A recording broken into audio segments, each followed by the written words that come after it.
Hi, welcome back to Hey Miss Kelda. This is Kelda Lang Poinot, author and educator, and it has been a little while since I've posted a Hey Miss Kelda, and I just wanted to say welcome back.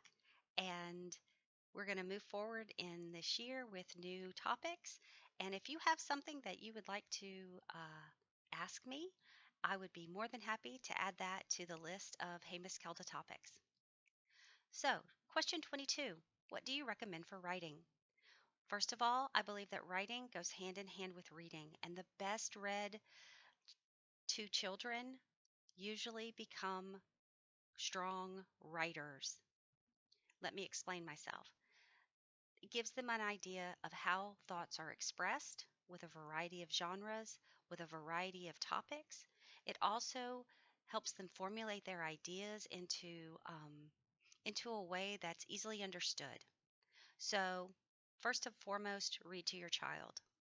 The next thing that you want to begin is when they are developmentally ready. We're going to start with handwriting, and we're going to teach them how to form their letters. We're also going to teach them some keyboarding skills. I still believe in old school typewriters, typewriting lessons, keyboarding lessons. Um, then we went on during handwriting times. Once they could form all their letters and make their words, then we moved on to copy work. And from copy work, we also did narration. So they would read something or tell me about something, and then I would write it down, and then they would copy their work. And we would talk about, without formal grammar, this is even before they're 10 years old, without formal grammar, we would talk about capitalizing letters. We would talk about what goes at the end of a sentence. And if they've been read to and they follow along in books, and as they're learning to read, they're going to see all of those indicators very apparent in already the written word. Now, from narration, that's also teaching them to form their ideas, to express themselves, and they're going to use words that when they speak it, they're going to use better words than they would necessarily with their spelling. So, copywork also gives them an opportunity to write different words than they would already just, those simple words that they would know in their younger years. So, they're going to be exposed to more vocabulary along with reading, and now the writing, and it's formulating their thoughts, and it's giving them an outlet for communication. So we as parents must listen to our children. We must give them an opportunity to communicate, because from that communication, that verbal communication, is going to be a strong, uh, a strong proponent of them wanting to communicate in the written word as well. So, as they are developing, so around fourth grade, I really encourage the formation of grammar. Let's include grammar um, in our curriculum, and so you can do things like easy grammar, or we loved rod and staff grammar, and diagramming sentences and things like that. But that didn't fit all of my children, all of my students. So I think you need to find what's going to fit best for your family there. Also, IEW is an excellent writing program. It's called Institute for Excellence in Writing, and it's by grade, and so you can just jump right into there and get some good basics on writing. But overall, I believe that writing needs to be something that they want to do, communicate in some way. Letters are always a great way for writing, journal entries, story prompts, nature journals. These are all ways that my children wrote factual things, real things. We like to tell stories, so sometimes we would write down the beginning, middle, and ends of things.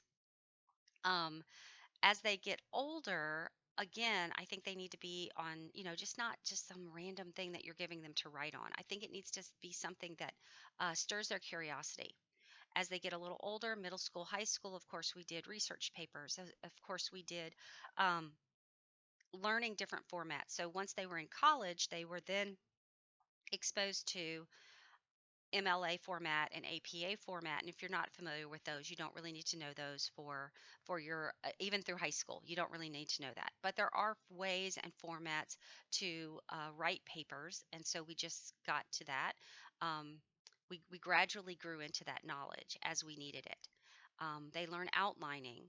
in their notes when they're taking it for science and history. In my middle schoolers and high schoolers, they learn to outline, they learn to follow a procedure.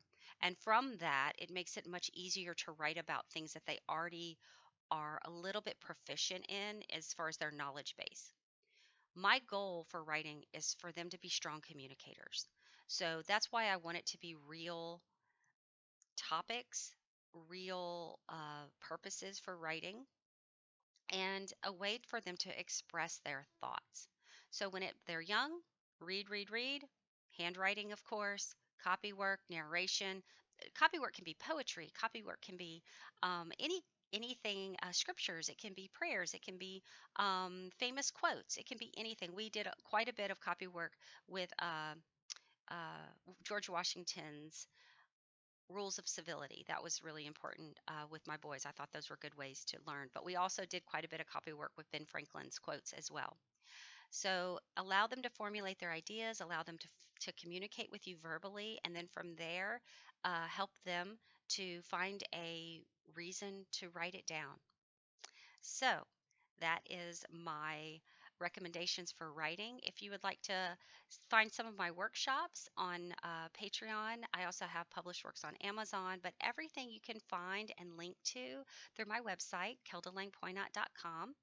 And I have several of these videos on YouTube, and you may email me with questions. I can also set up a consultation with you personally. So, thank you for giving me your time. And I will be in the process of creating more workshops. My next one will be on avoiding burnout. And then following that, we'll be planning your homeschool year. So, thank you.